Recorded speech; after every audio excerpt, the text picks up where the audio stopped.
अस्सलाम वालेकुम एवरीवन, कैसे हैं आप सब दोस्त। उम्मीद करता हूँ कि आप सब दोस्त खैरियत से होंगे। जैसे कि आपने स्टार्टिंग में वीडियो के थंबनेल से भी देख लिया कि आज की इस वीडियो में हम बात करने वाले हैं पंजाब फार्मेसी काउंसिल की 3 अहम इंपॉर्टेंट अनाउंसमेंट की, जो उन्होंने अब की हैं वो कौन सी हैं। तो आज की इस वीडियो में हम जानेंगे वो 3 अहम इंपॉर्टेंट अनाउंसमेंट। तो वीडियो स्टार्ट करने से पहले सब दोस्तों से रिक्वेस्ट है, अगर आप इस चैनल पर नए आए हैं तो चैनल को सब्सक्राइब कर लें। अगर वीडियो आपको अच्छी लगे तो वीडियो को लाइक करें, और किसी भी चीज़ की समझ नहीं आ रही तो वीडियो के नीचे करें कमेंट।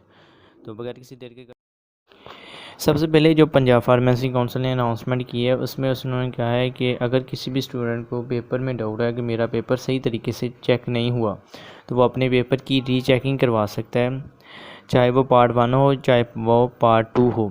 तो अगर कोई स्टूडेंट अपने पेपर की रीचेकिंग करवाना चाहता है तो वो पंजाब फार्मेसी काउंसिल में किसी भी जिस पेपर में उसमें को डाउट है 4000 रुपये जमा करवाए पर पेपर के, और अपने पेपर की रीचेकिंग करवा सकता है।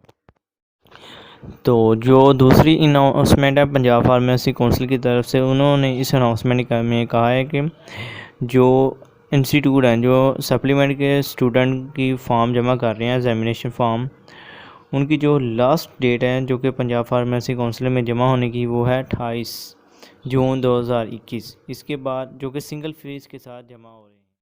इसके बाद जो तीसरी आम इम्पोर्टेंट अनाउंसमेंट है पंजाब फार्मेसी काउंसिल की तरफ से वो सेशन 2022 के लिए, यानी जिनके अभी फर्स्ट ईयर के पेपर होने हैं उनके लिए खुशखबरी है, क्योंकि उनके जो दाखिला फॉर्म है, जो एडमिशन फॉर्म है पंजाब फार्मेसी काउंसिल में जमा होने उन्होंने अपनी डेट अनाउंस कर दी है, यानी 31 जुलाई 2021 तक तमाम इंस्टीट्यूट जितने भी है वो फर्स्ट ईयर के दाखिला फॉर्म पंजाब फार्मेसी काउंसिल में जमा करवाएंगे सिंगल फ़ीस के साथ।